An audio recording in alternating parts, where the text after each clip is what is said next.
अपने अपने पक्के घरों में रजाई ओढ़े सुकून की नींद सो रहे थे, मगर उसी गांव में रहने वाले हीरा मणि और तुलसी नाम की दो गरीब सास बहू ठंड का कहर काट रही थी। ठंडी हवाओं से बूढ़ी हीरामणि की हालत बिगड़ती जा रही थी। उसका शरीर ठंडा पड़ चुका था। वह पुले के बिछावन पर पड़ी हुई जोर जोर से खांस रही थी। हालात इतने बदतर थे कि बेचारी सास बहू के पास सर्दी से बचाव के लिए कोई भी संसाधन ना था।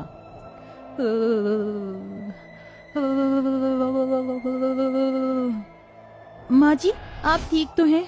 हे भगवान, सासू माँ का शरीर तो ठंडा पड़ता जा रहा है।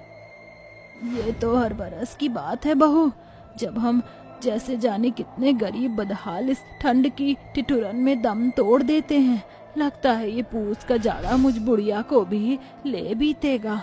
अपनी सास के जज्बे को फीका पड़ता देखकर तुलसी डबडबाई आंखों से बोलती है, ऐसा न कहिए सासू माँ, आपके सिवा मुझ गरीब बहू के पास कोई सहारा नहीं बचा। आप मेरे और गुड़िया के सर की छत हैं, मैं कुछ करती हूँ। बेचारी बहू अपनी दुधमुही बेटी को पुले पर सुलाते हुए आंसू पोंछकर अपनी फूस की झोपड़ी से बाहर आकर आंखें गड़ाए लकड़ियां खोजने बीनने लगती है। तभी ठंडी हवाएं उसके दुबले शरीर से टकराने लगती हैं।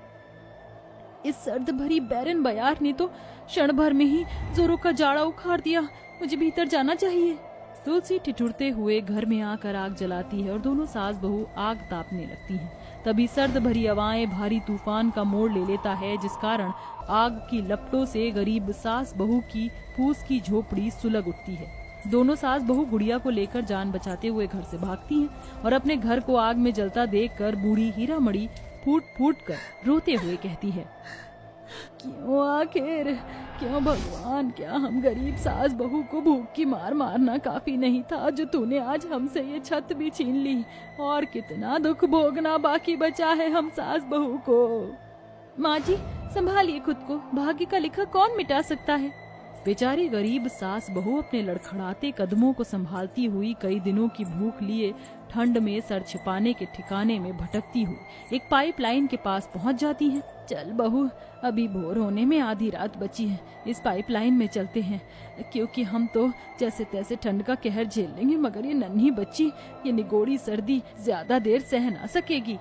दोनों सास बहू सर्दी से बचने के लिए पाइपलाइन के भीतर हाथ पांव सिकोड़ कर सो जाती हैं। सवेरे जब उनकी आंख खुलती है तो पाइपलाइन के चारों ओर बर्फ की मोटी पपड़ी देखकर वो चौंक उठती हैं।